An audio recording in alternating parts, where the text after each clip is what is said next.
Hello everyone, I am Reshma. Hope you all are doing well. Our today's topic is about bill sent to bank for collection. For the previous topic, visit my channel, link is given below in the description box. Let's get started with our last case of honor of bill, that is bill sent to bank for collection. Let's have a reading of its meaning.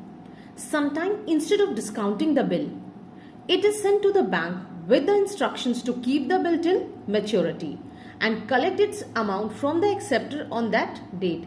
In such a case, A will not credit the customer's account until the amount of the bill is actually released by it. Now, let's understand it with our small story. Students, here in our story, he is X and she is Y.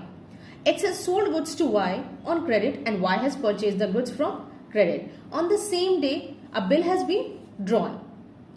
Since he is the drawer, he will be having bills receivable and she will be having bills payable. It's an asset for a drawer and liability for drawing. Suppose here X, instead of discounting the bill with the bank, he has sent the bill to the bank with standing instructions to keep the bill till maturity. On the date of maturity, amount is collected by the bank from drawee, who is Y, and bank will inform to the drawer that bill has been received. Now students, let's learn how to journalize the entries in the books of both the parties, drawer X and drawee Y. When the goods are sold on credit, entry will be Y debit to sales accounts, and in the books of drawee Y, purchases account debit to X, which means a credit sales and credit purchase entry has been passed. The second entry will be when bill is drawn. In the books of drawer, entry will be bills receivable account debit to Y. At the same time, the recording of entry for bills payable is being passed in the books of Y. Next entry will be bill sent for collection.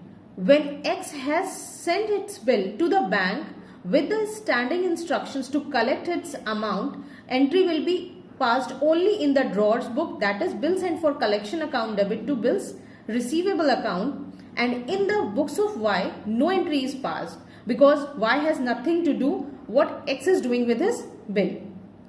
On the date of maturity, bank will receive the amount from the drawee Y and entry will be bank account debit to bill sent for collection, and the information regarding the amount recovered from Y is to be told to X. Now, in the books of drawee, since he has a liability and he has to pay it, so the entry will be same, bills payable account debit to bank account. For a better understanding over a topic, let's do one question from the book D.K. Goyal. The question says, on 10th Jan 2023, A sells goods to B for 12,000.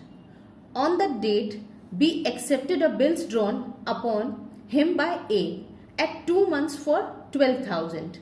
A retained the bill till due date and on due date sends the bill to the banker for collection.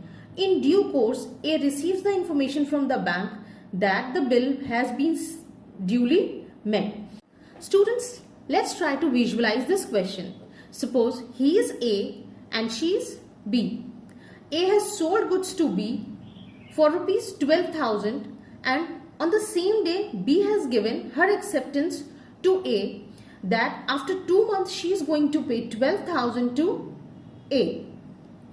A has retained his bill. Suppose this is the bill, this piece of paper, A has kept it with himself for 2 months. On the date of maturity, instead of he going to B and collecting the amount, what he did, he sent his bill to the bank. Now what bank will do? Bank will go to the drawee, who is B, and collect that amount and will inform to A that the amount has been duly collected on that day. Here students, now we are going to learn how we will journalize these entries in the books of both the parties, that is drawer as well as drawee. To begin with our first entry, that is on 10th Jan 2018, for recording the credit sales and credit purchase, in the book box of A, entry will be B, debit to sales account. And in the books of B, entry will be purchases account, debit to A. Here both the entries for credit sales and credit purchase has been recorded. Moving towards our next entry, that is for drawing of bill in the books of both the parties. Here bills receivable account, debit to B, and A to bills payable account. A has received the acceptance and B has given his acceptance. On 13th March 2018, that is the due date after 2 months, from 10th Jan to 10th Feb and 10th Feb to 10th March, that is 2 months are covered, including 3 days of grace. That maturity date will be on 13th March 2018. A has sent his bill to bank for collection. So entry will be only recorded in the books of A, since B is not aware what A has done to his bill. On the date of maturity, B will be liable to pay to A and entry will be bills payable account, debit to bank, and entry in the books of A will be bank account, debit to bill sent for collection. B will met his bill on the date of maturity and bank, after collecting the amount, will inform the drawer A that bill is duly met. I hope this topic is clear to you all.